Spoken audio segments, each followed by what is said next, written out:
Happy Tip Tuesday, golfers. Back in our studio here, and today we're going to teach you how the back arm works in golf.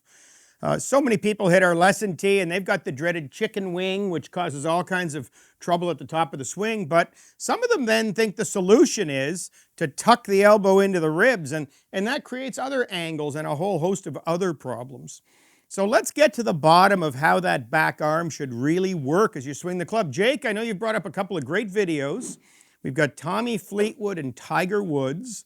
I'd like to maybe use one and then the other to see how the arm works at the bottom of the backswing and then at the top of the backswing. What happens with that back arm? Yeah, so let's look at Tiger first, from face on to talk about the bottom part of the golf swing, so the takeaway. So what we see here, everybody, is as he's turning his chest, his arms are swinging and staying relatively connected to his chest. So you can see that his arm isn't spraying out away from him, which could cause that chicken wing. The other thing I would say, though, is he's allowing the arm to float up away from him. So he maintains the original triangle that he had with his chest and his arms early, but there is definite space between his elbow and his ribs. Yeah, I think it's really important. As you turn your chest, you let the arm swing, and that back arm actually separates from your ribs. So if I were to keep it tucked into my ribs, I'd really narrow up my swing, and I create all kinds of lousy angles. So you've got to let the arm swing at the bottom half of your golf swing. And then, Jake, what happens is we kind of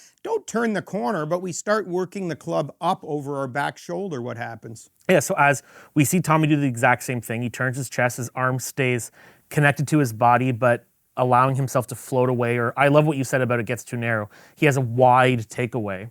Yeah, great. The hinge will begin to happen with the golf club. The wrist will begin to set the club, and that gets the arm folding underneath. We can see that starting to happen with both of these players as they get to the top part of their backswing. And what that means is their trail elbow is pointing down. It is supporting the weight of the golf club, but again, it is not pitched into their ribs and trapped in their side of their body. Yeah, narrowing that swing. So down is the key word in everything you just said, Jake. It's not about, I mean, if someone swings back and the elbow's up, the opposite of up is not in. The opposite of up is down. So we need to allow the arms to swing, or use that great word, float away. And then we work underneath and support the club so that your elbow is down. It is not tucked in and it's not flying up. Both of those things are really bad. Let's see it one more time quickly, Jake, and maybe give us a final note, and we'll have people practice. You know what's a nice idea is swinging just with that back arm. If you have just that arm swinging that club up, normally we can make it work the proper way. Yeah, so let's watch Tommy do it again. He turns his chest, swings his arms, allows him to float into position. He swings the club into position. And then as his wrists hinge and the club sets, the arm folds under, supports the weight of the golf club. And it is important for everybody to understand as a final thought that, again, the elbow pointing down is what we're looking for, but the opposite to it going out this way is not to pin it into your ribs and wind up having a narrow, trapped, lousy golf swing. Yeah, give it a try, golfers. I'm sure it'll help.